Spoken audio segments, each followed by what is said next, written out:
Hello, everyone, and welcome to Zoom's earnings video webinar for the fourth quarter and full fiscal year 2025. I'm joined today by Zoom's founder and CEO, Eric Yuan, and Zoom CFO, Michelle Chang. Our earnings release was issued today after the market closed and may be downloaded from the Investor Relations page at investors.zoom.us.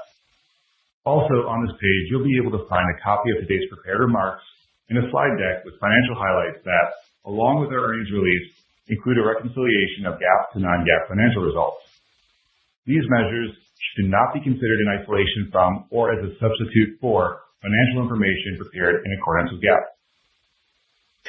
During this call, we will make forward-looking statements, including statements regarding our financial outlook for the first quarter and full fiscal year 2026, our expectations regarding financial and business trends, impacts from the macroeconomic environment, our market position, stock repurchase program, opportunities, go-to-market initiatives, growth strategy and business aspirations, and product initiatives, including future product and feature releases and the expected benefits of such initiatives.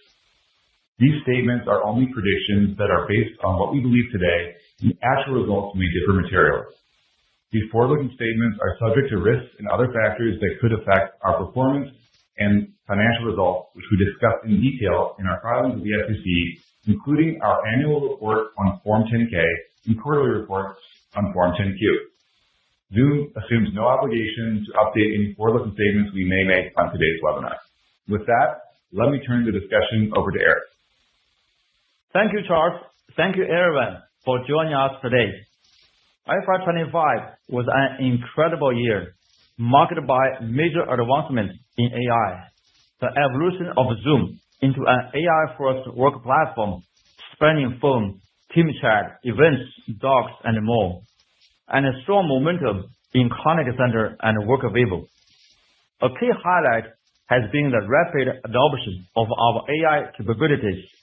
Growth in monthly active users of Zoom AI Companion accelerated to 68% quarter-over-quarter, demonstrating the real value AI is providing customers. Zoom AI Companion has emerged as a driving force behind our transformation into an AI-first company, enabling our customers to discover enhanced productivity opportunities. We are always looking ahead, moving forward, and reimagining what's possible to enable frictionless work. And now we look forward to helping our customers fully realize the benefits of agentic AI and discover what's possible with AI agents. As part of AI Companion 2.0, we added advanced agentic capabilities, including memory, reasoning, orchestration, and seamless integration with Microsoft and Google services. In April, we are launching custom AI Companion add-on to automate workplace tasks through custom agents. This will personalize AI to fit customer needs, connect with their existing data, and work seamlessly with their third-party tools. We are also enhancing Zoom Workplace for clinicians with an upgraded AI Companion that will enable clinical note-taking capabilities and specialized medical features for healthcare providers starting in March. Additionally, we are upgrading our business services by introducing more agentic capabilities. Zoom Virtual Agent will soon expand reasoning abilities to handle complex tasks while maintaining conversational context for more natural and helpful outcomes. We are uniquely positioned to succeed in agentic AI for several reasons. Zoom is a system of engagement for our users with recent information in ongoing conversations. This exceptional context, along with user engagement, allows us to drive greater value for customers.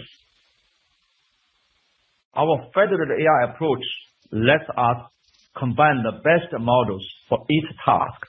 We can use specialized small language models where appropriate, while leveraging large models for more complex reasoning, driving both quality and cost efficiency. Zoom is known or making complex technology simple for users. We manage the complexity of AI models while keeping the experience intuitive, powerful, and connected with popular third-party apps. We believe our strategic approach positions us favorably to help bring value to the customer. We are focused on delivering practical value while building toward an ambitious vision of AI that truly amplifies human potential for the customers. Our AI-first work platform continues to gain momentum, driven by our core strengths in meetings and expanding portfolio of integrated solutions such as phone, team chat, events, and Zoom Docs, Whiteboard, and Zoom Rooms. We see this in the results. Zoom Workplace had a big win with Amazon in Q4. Within Zoom Workplace, Zoom Phone continues to see strong traction with both new customers and expansions. We build upon our strengths in retail, healthcare, and education, which delivered 7 of our top 10 Zoom Phone deals this quarter.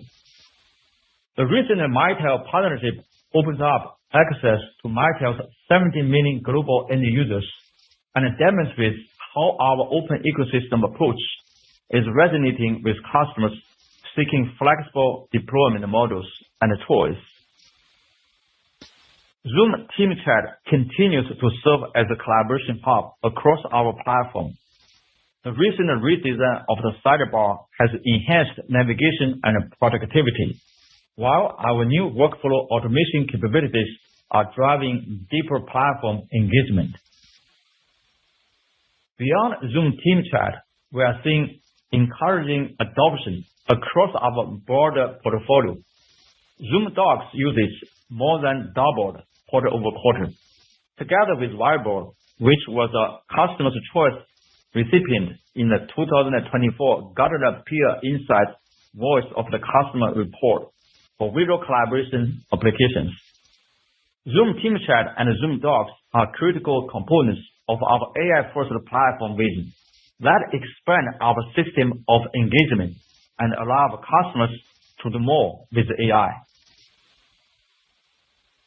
Both Contact Center and Workvivo delivered exceptional results this quarter.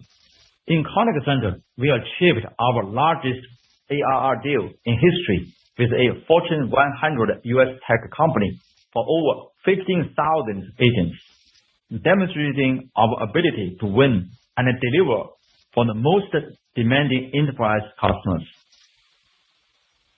The number of Contact Center customers with over $100,000 in ARR grew over 100% year over year, with wins both displacing on-prem and leading CCaaS vendors. Our AI-first approach is resonating strongly. The majority of our deals are now in the higher tier elite or premium packages, validating the power and customer appeal of our comprehensive AI and workforce engagement capabilities. Workvivo also had a record quarter, driven by strengths across all regions. The total number of Workvivo customers grew 89% year over year, accelerating from 79% in Q3. We signed 3 deals over $1 million in ARR, each with major global brands. Our strategic partnership as a preferred migration partner for Meta Workplace has been a strong contributor to this momentum. These solutions are critical components of our AI-first work platform vision. Contact Center extends our platform from employee engagement to customer engagement, while Workvivo broadens our employee collaboration to internal engagement and culture. Together, they exemplify our strategy of thoughtful expansion into high-growth areas where we can deliver differentiated value through our platform approach, AI leadership, and rapid innovation for the customer. As we look ahead to FY26, we are focused on our key strategic priorities. expanding our AI capabilities to drive customer value, rapidly innovating within Zoom Workplace, and building upon momentum in new products such as Contact Center and Workvivo. Despite ongoing macro challenges and uncertainties, we are encouraged that our value proposition and the total cost of ownership are gaining traction in the market. Our innovation engine is firing on all cylinders. Our platform strategy is working, and we have significant opportunities and growth vectors to execute upon. Now, on top of the record-setting Contact Center win I just highlighted, let me share some more amazing wins in Q4. We are excited to offer Zoom to Amazon employees and further strengthen our long-standing relationship with AWS as our preferred cloud provider. This builds on the success we've achieved helping customers easily procure and deploy Zoom through AWS Marketplace. Let me also thank Delta Airlines, who this year is the first U.S. airline to celebrate its centennial for choosing Workvivo as their employee communications and engagement platform.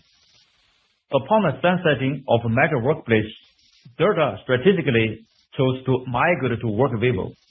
As part of a multi-year deal, Workvivo will serve Delta's entire global workforce, reinforcing their strong company culture with omnichannel reach and key features like live streaming, employee recognition, and comprehensive engagement analytics.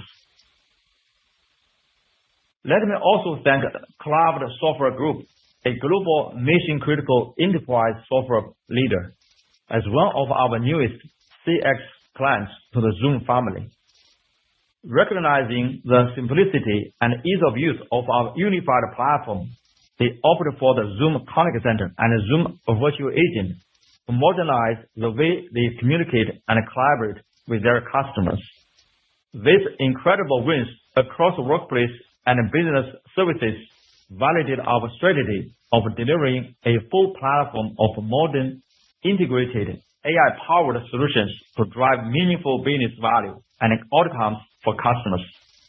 Now, let me hand it over to Michelle to take us through the financial results. Thank you. Thank you, Eric, and hello, everyone. I'm excited to be with you again and share that we beat our top line and profitability guidance. In Q4, total revenue grew approximately 3% year over year to $1.184 billion, $4 million above the high end of our guidance. Total revenue adjusted for constant currency grew approximately 4% to $1.188 billion, $9 million above the high end of our constant currency guidance range. Our enterprise revenue grew approximately 6% year over year and now makes up 60% of our total revenue, up 2 points year over year. We are continuing to see signs of stability in our online business. In Q4, average monthly churn was 2.8%, a 20 basis point improvement year over year, and our lowest ever churn rate in the fourth quarter. In our enterprise business, we saw 7% year-over-year growth in the number of customers contributing more than $100,000 in trailing 12-month revenue. These customers now make up 31% of our total revenue, up 1 point year-over-year. Our trailing 12-month net dollar expansion rate for enterprise customers in Q4 remained flat year-over-year at 98%. The total number of enterprise customers at the end of Q4 was approximately 192,600. As we said previously, enterprise customer count is more reflective of our go-to-market motion rather than a direct measure of our enterprise business performance. We will continue to do migrations between our two go-to-market motions in order to best serve our customers as we did last year. And as such, going forward into the next fiscal year, we will no longer include this metric in our prepared remarks or SEC filings.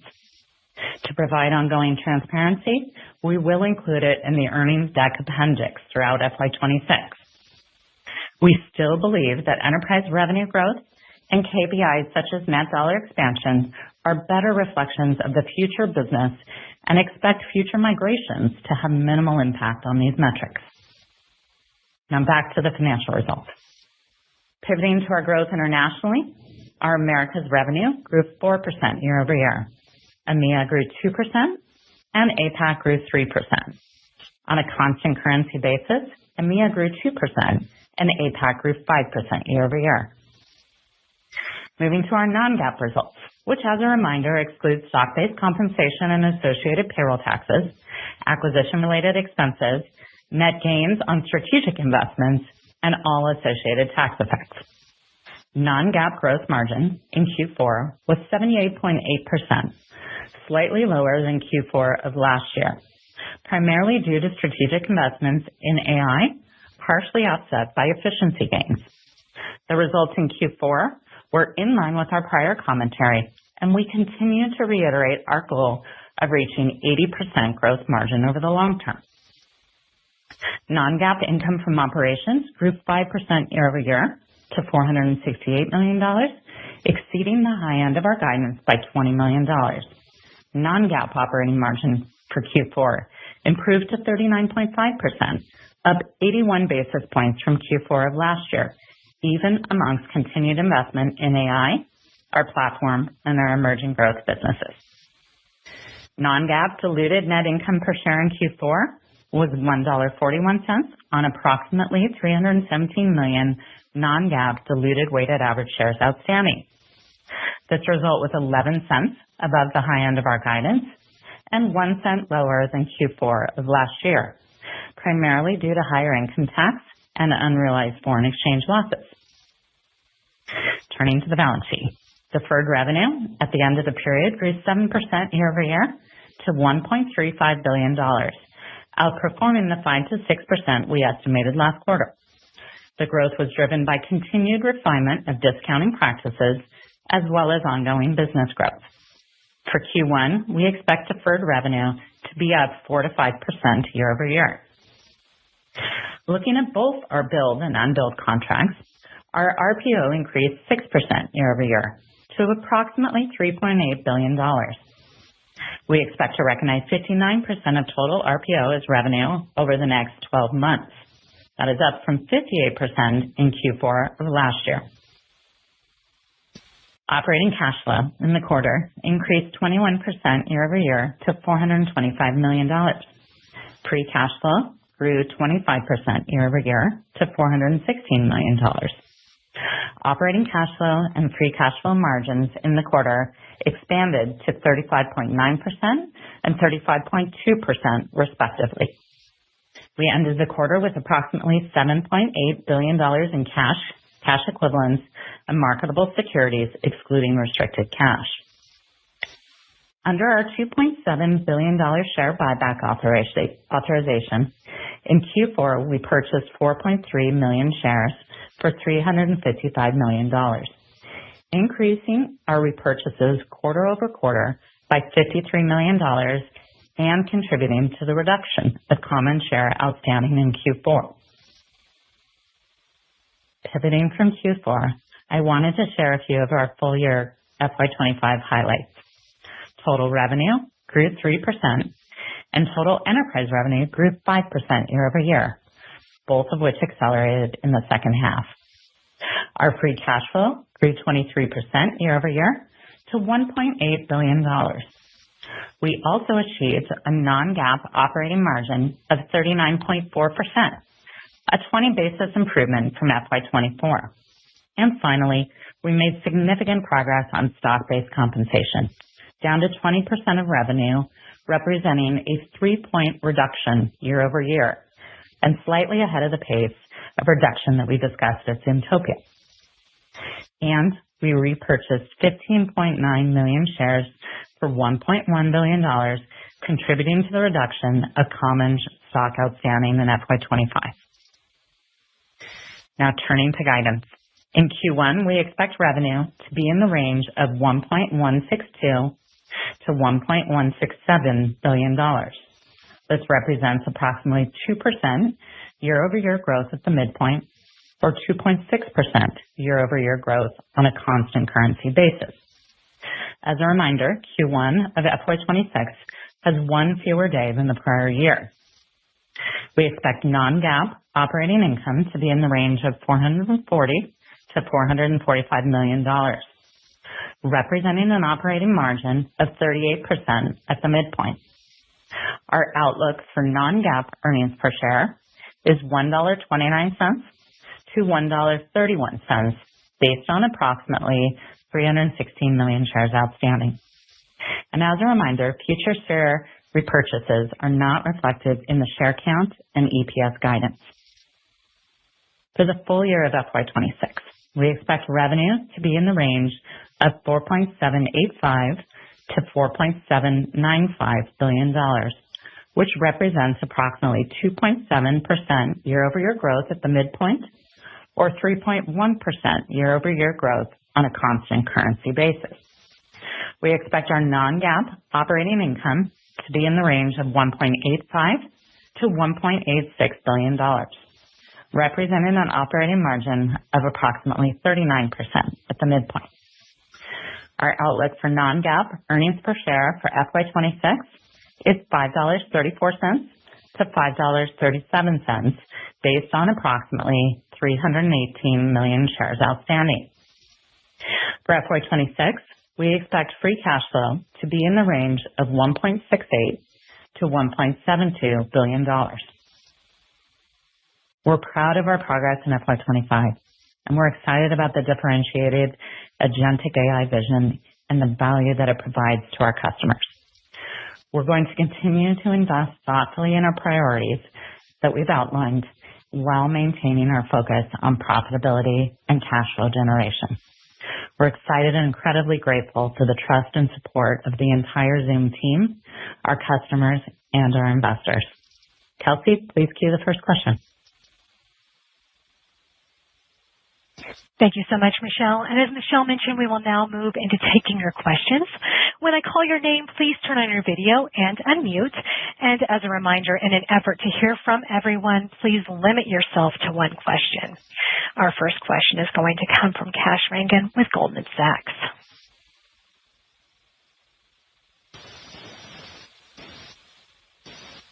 Kash, go ahead. Thank you so much. Hi, thank you so much. Congrats on finishing up the fiscal year. Eric, a question for you. You've certainly made a lot of pivotal advances positioning the company to be very AI first. It shows up in the quarter-to-quarter usage of Zoom Companion, the Amazon deal that you won. Congratulations. As you look ahead, do you think the AI capabilities when do you think the AI capabilities could become a tailwind for your business in that it starts to accelerate maybe the underlying platform, and the AI features are additive to the revenue growth rate? We're still stable, but could this set the stage up for better than stable growth? Thank you so much. Yeah, Kash, that's a great question. That's, to double down on AI investment is always our top priority, right, for a while, right? I think it's happening already, meaning you look at our, low-end SMB customer online buyers, AI Companion is part of that at no additional cost. Made our service very sticky, and also the customers give very basic example like a meeting summary, right? It works so well. More and more customers, found the value. Actually, for sure they are going to enjoy using our service more, right? That's for low end. For high end, for sure, and we understand that today's AI Companion and additional cost we cannot monetize. However, in April, we are going to announce the customized AI Companion. For enterprise customers, we can monetize. But the most important thing is for business services. Take a contact center, for example. Why we are winning? Because a lot of AI features, like AI expert assist, AI, a lot of features built into our, quality management and so on and so forth. For all those business services, that's another great way for us to monetize AI.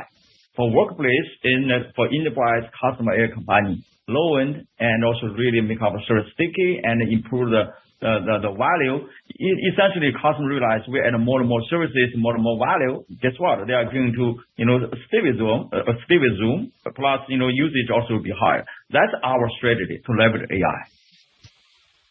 Thank you so much. Thank you, Kash. We'll move on to Samad Samana with Jefferies. Hi, good evening, and I'll echo Cash's kind words as well. It's good to see all the progress that Zoom is making. I guess on the AI side, I want to follow up on that.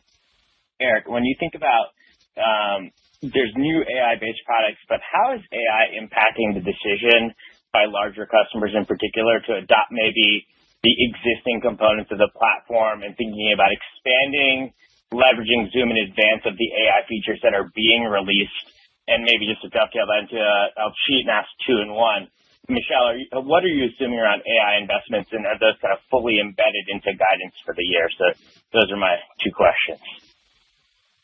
Yeah, so I can address the first part of your AI question. So you look at it from a customer or partner perspective, right? So almost every vendor, right, and they try to pitch their AI story. A customer is smart. Our customer really understand what's the value the AI added, to their business, right?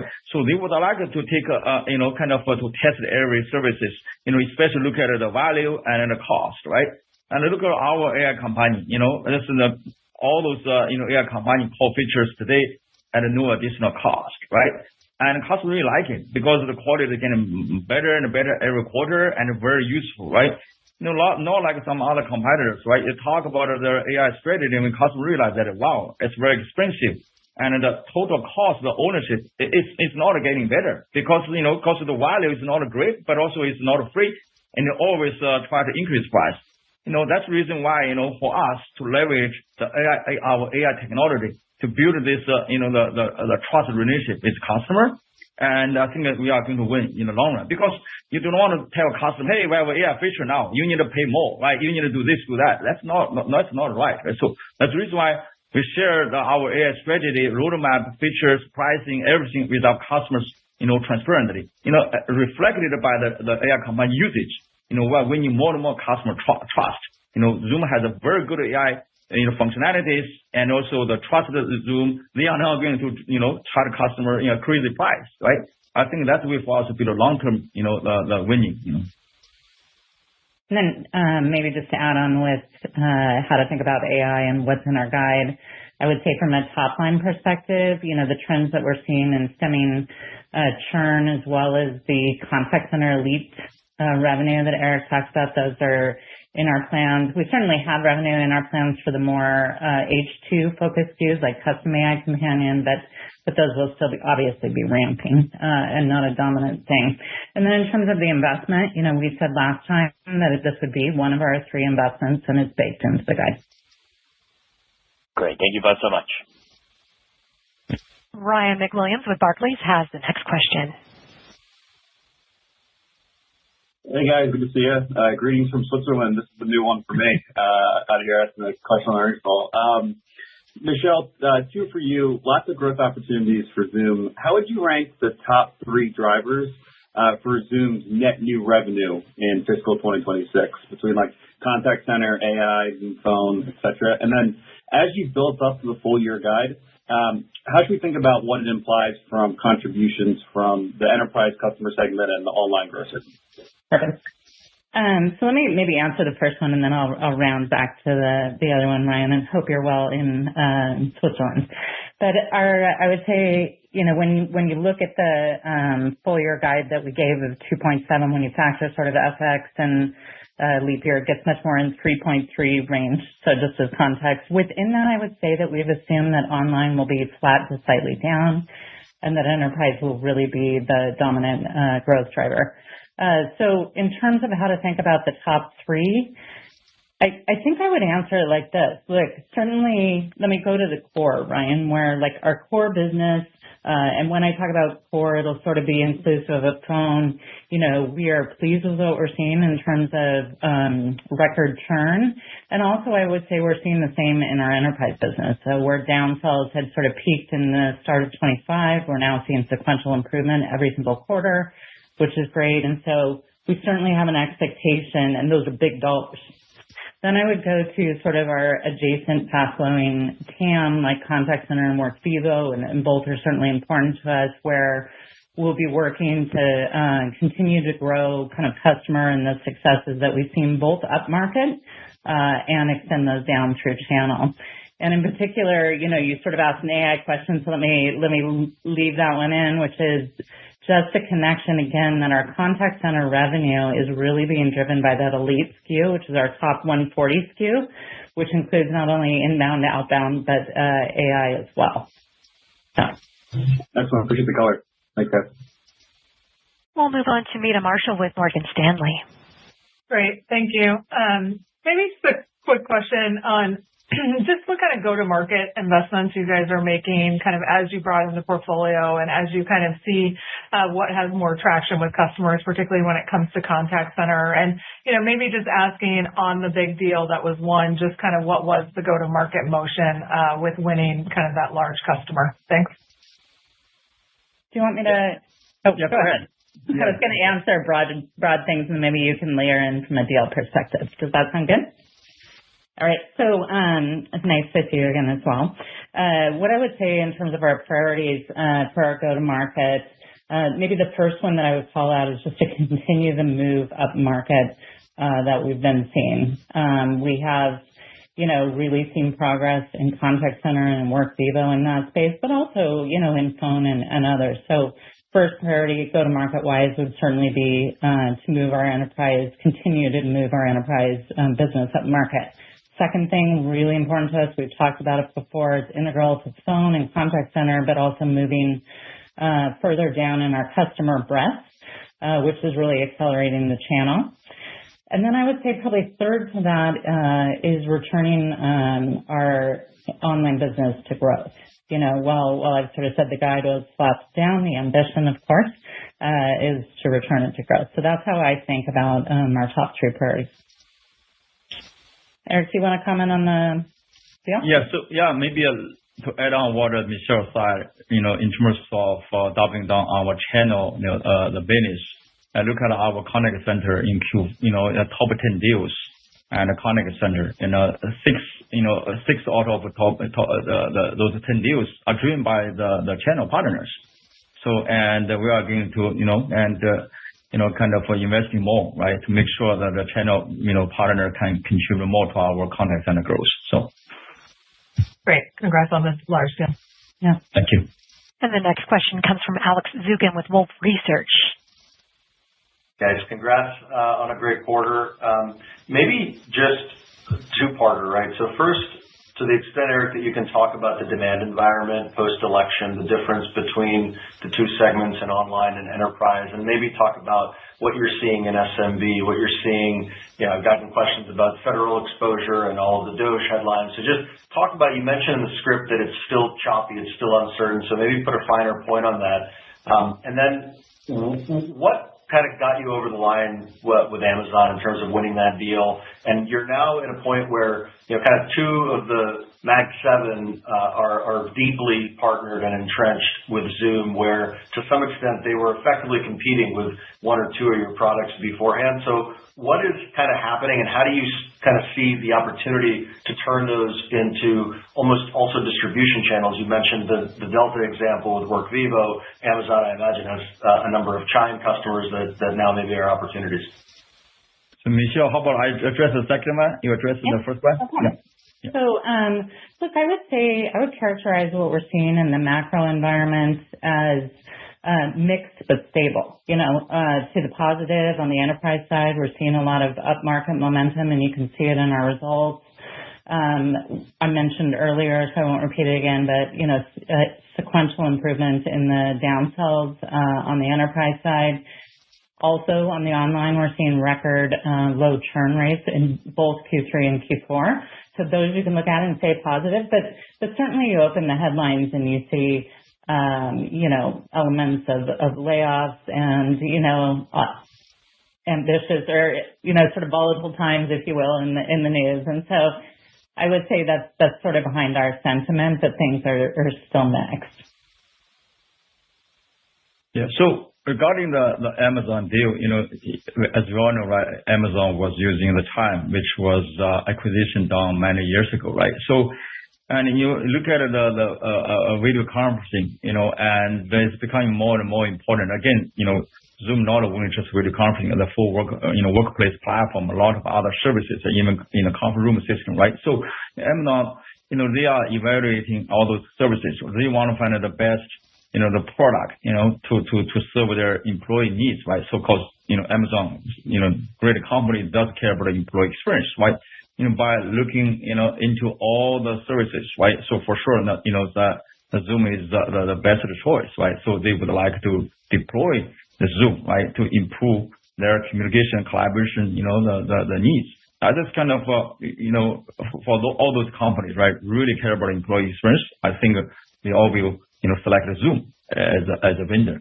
So speaking of distribution, we already started working together with Amazon. I think it's a huge opportunity ahead of us, how to leverage the Amazon marketplace, right, to drive, our top line growth. We already see some early signs of success. We're going to work together with the Amazon team more and more to drive, again, this is part of a channel, partnership, right? It's Amazon Workplace is doing very well for a lot of other companies, right? So we also want to be part of that as well. So that's a win-win, I think. Yeah. Thanks, Alex. And Evercore's Peter Levine has the next question. Great. Thank you for taking my questions here. So in April, when the AI customization, the AI companion comes available, I think it's $11 or $12 a seat. Can you maybe help us understand how you're thinking about, like, what's the real use case? And then in terms of adoption, like, what are you envisioning in terms of, how many employees within an organization would actually need this type of application? And then second for you, Eric, if you see the headlines around, even in our world and banking where a lot of people forcing you back 5 days a week, maybe just help us understand, like, how are you thinking about that? Does that at all, like, prohibit your customers from maybe thinking about expanding? But just would love to know kind of your thoughts on, if this back to office 5 days a week becomes more of a reality. Yeah, I think, 5 days, the working week is, for financial institutions, I think I fully understand, right? Because it's very important, right? Kind of in person and the meetings, for sure, it's a lot of benefit. I fully understand. But also at the same time, for every large, the financial institutions, you always have employees, across the country and also a lot of international branch offices as well. And you talk to the customers, partners, you still need to use Zoom, right? I think internal usage, right? Might be, kind of up and down, but overall, tools like Zoom is still very important to be a business collaboration tools, right? I do not have any concern. I truly respect every company decision, either fully remote or 5 days in the office or hybrid. It's absolutely right, the thing for each company, right? So we just want to help, our customers to enable, no matter which way they go, and then make sure they have a best collaboration and communication tools, right? To help them improve their productivity. Michelle, you want to address the first one? Yeah, maybe Eric, I'll let you talk about the use cases, but Peter, in regards to your question about what are sort of the assumptions or what's the targeting in our head with the $12 custom AI companion SKU, I would say, starting with enterprise customers, obviously the easiest place to sort of hunt on that is up our own customer base and talk about that, but certainly not just limited to that. But we'll be probably giving a lot more, I would say, at Enterprise Connect, which you can see on the thing there. But I would say, we've assumed some degree of monetization in FY26. I think you'll see more of it in 27. And we think that the $12 price point is going to be a really compelling TCO story for our customers, really differentiated from what others in the market are pricing at. Yeah. So regarding the customer AI companion use cases, high level is we give a customer flexibility to customize their needs. I give a few examples, like one feature, like we have a Zoom service called a video clip. We are going to support the standard template, right? How to support every customer. They have a customized template for each of the users. This is part of AI companion studio, right? And also all kinds of third-party integration, right? And they they prefer, right? Some of those kind of third-party application integration with their data, with their knowledge, with the dictionary, a lot of things, right? Each company is different. They would like to customize, so we can leverage our company in studio to work together with the customer to support their needs, and also at the same time we can monetize. Thank you very much. Thank you, Peter. We'll now hear from Mark Murphy with J.P. Morgan. Oh, thank you. And I will echo Kash's congrats on finishing the fiscal year. Eric, I wanted to try to get your thoughts, your perspective on DeepSeek and, any potential you see for lower inferencing costs in AI models if DeepSeek is something that you're testing out.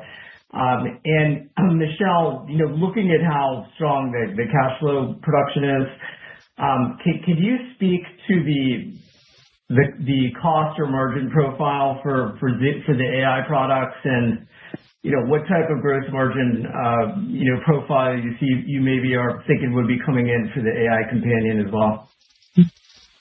Yeah, so Mark, I can address your first question regarding the DeepSeek. And I think a few weeks ago, right, I did publish a LinkedIn post, about my thought about the DeepSeek. After, the earning call, I will forward you that LinkedIn post. But high level, I think, given this is open source, I really like it because it's open source, right? Look at it from vendors like us, we build an application layer and the AI technology. We also build our own large language model, a lot of techniques, right? A lot of optimization, so on and so forth. We all can learn from, right? This is good for the application and the vendors like us. And I look at, for the large language models, right? Also like take Llama, for example, right? Also can look at the DeepSeek.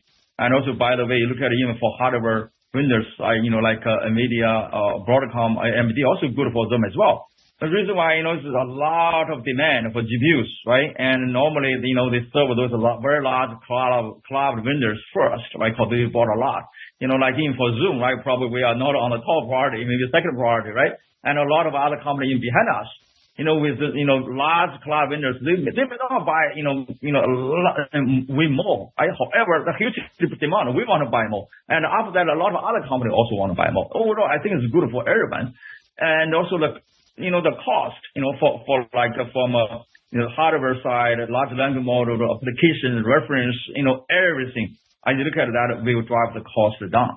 Right? That's why overall, that's good for industry, because it's open source, right? And that's my take on that. So.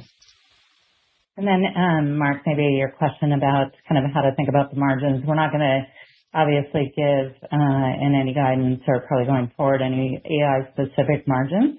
But I would say that we look at those very closely, and our margins for every active user are coming down in line with what our expectations would be, if not more. What I would say maybe more broadly to maybe address where I think you may be going with the question is that, we're very pleased with our margin finish in FY25. And while we don't guide to the margin in 26, I would say we feel good that our increased usage in AI and our spend there is going to be offset by efficiencies such that we should be able to see in FY26 some acceleration of margins in line with sort of not up to the 80, but, holding very true, I guess, Mark, to the principles that we set in our long-term margins. And Michelle, thank you for that. But just to clarify, I think you said margins for active users are coming down. Did you mean the cost profile is coming down? Cost. Yes. Thank you so much. Thank you, Mark. Our next question will come from Michael Turn with Wells Fargo. Hey, thanks very much. Nice to see everyone. I was intending to continue on the margin question, so there's a little bit of a follow-on here. But Michelle, first, from a full-year guide, can you just speak to the delta between implied operating and free cash flow margin? What's driving that for the upcoming year? And maybe just going back to margin trajectory, Zoom has had prior targets that suggest margins may come down as investments go up. You're guiding for just slight compression on the operating margin side. So maybe just how you're thinking about the trade-offs, if that still holds, or what could shift that at all, if you don't mind. Thanks very much. Perfect. So let me start with what I think is more tactical, but Michael, by all means, correct me if I'm misunderstanding your question. On the free cash flow, for 25, we're certainly seeing, quite the strong growth. There's obviously timing elements of that can pull forward relative to 26. Our expectation on 26 is that you still continue to see that OI growth, but you're impacted by timing differences as well as different interest conditions and tax conditions. So it's kind of how I would have investors think about free cash flows. In terms of your operating income and kind of how we think about it long term, I actually think you teed it up beautifully, which is, look, we are going to be first and foremost about revenue growth, but we are also going to balance that with profitability. And our long-term guide, we gave sort of what I would call is a wide margin of possibility of things that we would do. And really what Eric and I have been centered on is giving clear and clean prioritized business priorities to investors so that you know where we're investing in. And then really, look, we are going to invest when we see growth, but we're also going to be just pushing an ongoing frame of efficiency. And I think you really see that in our 26 guide, and I think, you should expect to see similar. Thanks very much. Moving on to Arjun Bhatia with William Blair. Perfect. Thank you so much. Eric, I have one for you and Michelle, one for you. Eric, you mentioned agentic AI. As you're moving more towards agentic and you're adding agents to your platform, how do you think about just evolving your pricing model? Does that fall under the broader AI companion, or do you anticipate having a different pricing approach for agentic capabilities? And then, Michelle, it seems like you're just having a lot of traction with enterprise. It seems like that part of the business is going well. When do you think we should see NRR start to inflect, and maybe what are the puts and takes there going into FY26? Thank you. Yeah, so regarding the agentic capabilities, today look at the Zoom AI Companion 2.0, it's already agentic, right? So essentially look at for 1.0 to 2.0, we already embrace the agentic framework, right? So like we have workplace agent and also have business services, agent. I mean, we call, like a part of a contact center. We also can support a third party agent as well. And, meaning this is kind of more like a technology, natural evolution, right? From Gen AI to agentic framework, right? Every company is doing that. We are doing that as well because, this is very important. And the new technology, new framework, and a lot of agents, right, were built by us and leverage Zoom AI Companion Studio. Customers who can build an agent as well. I do not think we need to have a special SKU, right? Because this is part of our, the Zoom AI, Companion Studio, right? And to offer customers and agentic capabilities. And then maybe on your comments on the guide, I just continue to, reiterate that full year guide, has some headwinds of foreign exchange and leap year, sort of without 2.7 when you factor them in 3.3. I'll reiterate my comments on online. Sort of the expectation is that it's flat to slight decline, and that really enterprise is what we expect to carry the growth. And in terms of the elements of what we expect to carry the growth, and it would be, an acceleration, but it's the same things we've been talking about and frankly seen in throughout FY25, pushing up market, gaining channel traction, and seeing churn and downsells moderate, and then, certainly growing into our land and expand motions even further with WorkVivo and Contact Center. Okay, perfect. Thank you. Thank you. James Fish with Piper Sandler has the next question. Hey, guys. Thanks for the question here. Building off of a bunch of the prior ones, but as we think about a shift more towards AI contribution, aren't we shifting more towards a consumption model rather than a seat model over time? Why wouldn't we see margin compression longer term? Or how are you guys kind of thinking about balancing seat-based pricing and consumption-based pricing? And also working off of Turin's prior question, you are guiding for a free cash flow conversion rate that is beneath what you guys just did. And you mentioned, Michelle, some pull forward. So how should we think about what sort of got pulled forward in the cash flow that wouldn't be repeating, or why we wouldn't be closer to a sort of 100% free cash flow conversion at times? Yeah, I can start with that. Let's see, your first question was sort of around how to think about margins and business models and why we don't see compression. And what I would say is that, what we expect to see is similar to what you saw in FY25, which is we've seen obvious increase in costs from our AI, and that, we have an ongoing methodical kind of efficiency list to offset, and we certainly expect that broadly to continue into FY26. So I think we feel good about our ability to kind of moderate that. Maybe other things I would talk about, Eric mentioned in his prepared remarks, but we really think the federated approach that we have to AI is an important element to being able to both give better quality of results, but also improve cost, meaning, being able to match the right model at the right cost to the right action that needs to be done for customer value. So that's really how we're thinking about, managing things broadly. There's other things we do more holistically where we can offset stuff that's maybe not in AI in our margins, things like colos, et cetera, that we've talked about previously. And then your question around free cash flow, I sort of understood of why don't we see more of an increase similar in line with what we saw in 25. So let me answer that.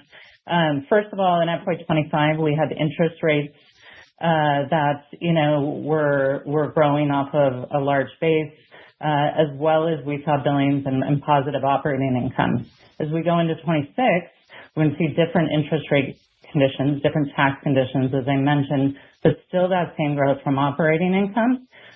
So really it's sort of a timing thing. The other thing that I might mention that we've not talked as explicitly about is our broad guide, be it in revenue or operating income, continues to use a consistent methodology to what Zoom's used before, kind of that prudent, consistent where we aspire to beat.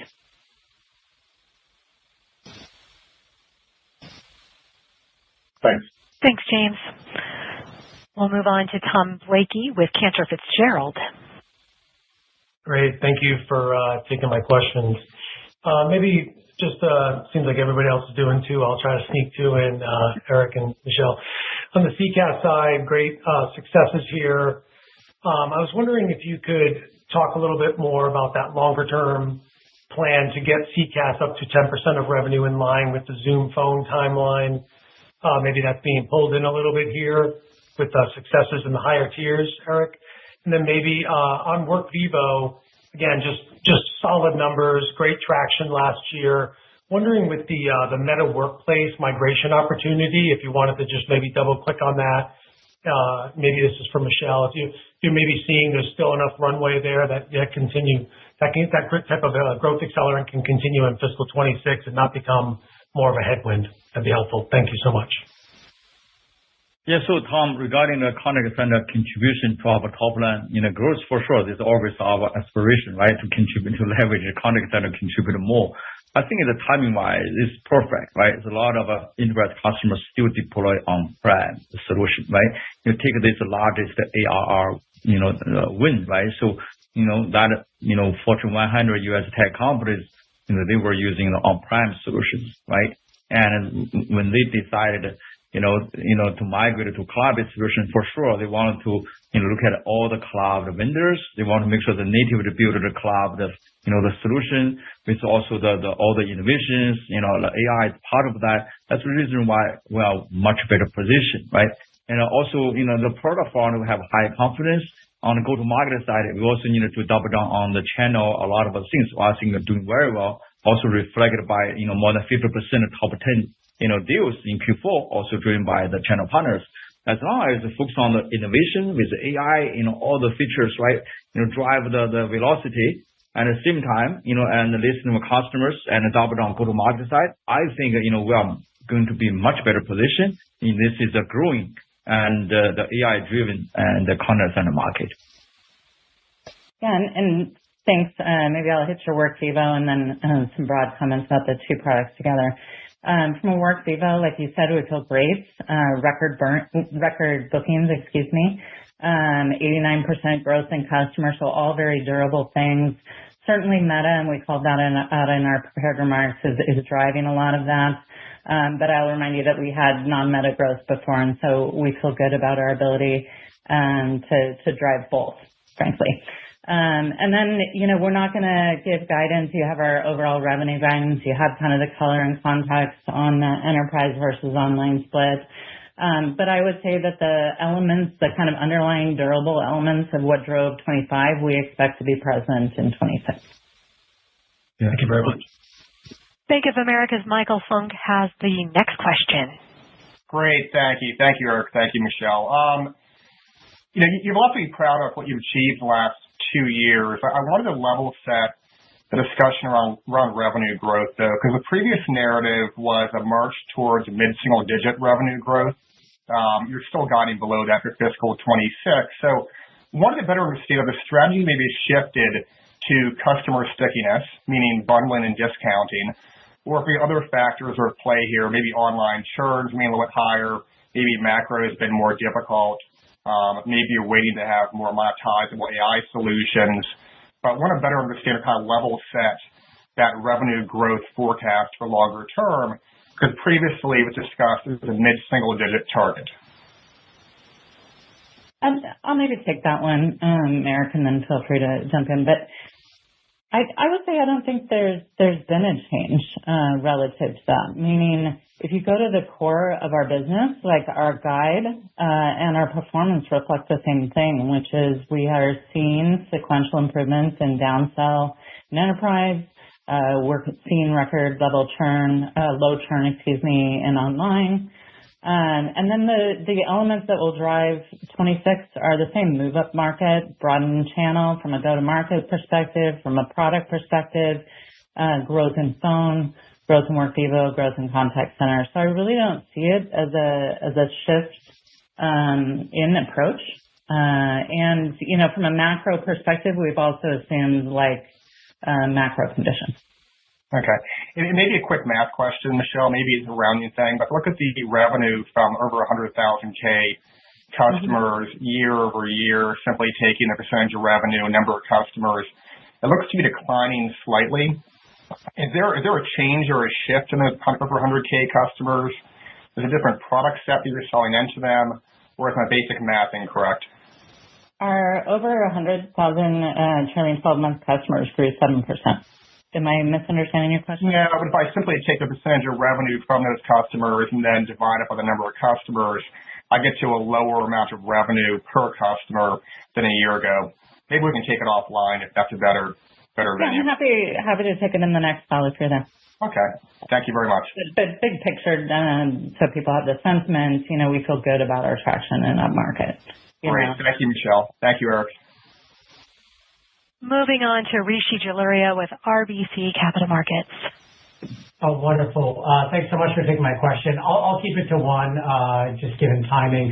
Eric, I appreciate that you're talking about Zoom chat and highlighting that in your prepared remarks.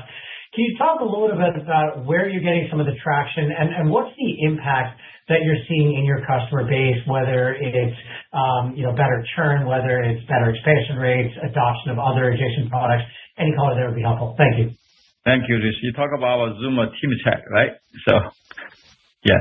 So you look at maybe use one of the deals I want to share with you, like the Q4, right? We ran a big deal in the manufacturer, the market, right? Like 30,000 seats, Zoom Workplace seats, and also the 12,000 Zoom team chat users, right? Because the reason why, customer, when we talk to the customers, entire Zoom Workplace suite, and realized Zoom team chat is part of that. It's at no additional cost. I look at the functionality and, a lot of features and innovations. Wow, why not? This one is standardized, Zoom, right? Essentially, when customers realize the power of Zoom team chat, they are all very interested, right? That's the reason why you look at some startup companies, right? They also look at, given that they do not have a lot of, the capital, right? And when they after deploy Zoom, they also found, our Zoom team chat. So again, from product perspective, it's a pretty cool product, a service, because we already had that for a long time. Just from marketing perspective, a lot of customers did not know that, right? So that's the reason why we need to figure out a way to fix that problem. Again, this is the power of the entire Zoom Workplace suite. Team chat is part of that. Many customers deployed the meetings and the phone. They did not realize, hey, team chat already part of that. Why not use that, right? So, and shame on us, we need to, fix that in the marketing problem or maybe the adoption, problem, right? Again, this is on our radar screen to address that.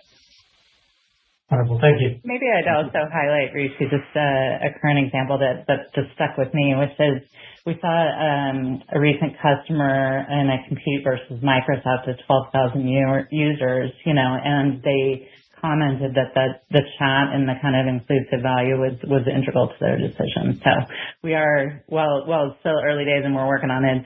We're excited by what we see. All right. Very helpful. Thanks, Eric. Thanks, Michelle. Thank you. By the way, Rishi, you also can use Zoom Team Chat as well. We can connect over Zoom Team Chat. So, yeah. Let's do it. I appreciate that. Yeah. Very easy to add external contact. Yeah. Thank you, Rishi. Thanks. Yeah. We have time for one additional question, which will come from CT Panigrahi with Mizuho. CT, go ahead. Hi. Thanks for squeezing me in. I'll go back to the contact center. Eric, if you wear your general manager hat for contact center, and if you look at phone, after 2-3 years, you saw that inflection point. Now contact center has been now almost like 2-3 years since we launched.